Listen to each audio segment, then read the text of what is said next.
ከችግራችሁ ሁሉ እንድትፈታችሁ በቃል ኪዳኗ እንድትደርስላችሁ እንድታጽናናችሁ እርሳልኝ በድል ተመልሻለሁ እልል ብላችሁ አመስግኑልኝ።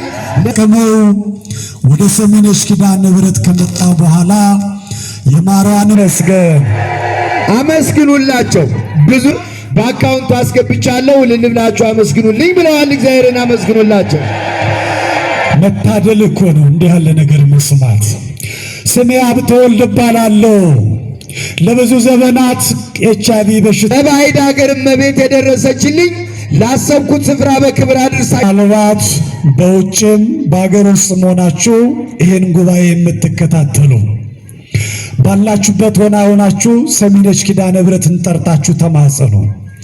ነገ እግዚአብሔር ቢፈቅድ እዚህ ቆይሏን እመብርሃን አድን ጉበት ተገኘ።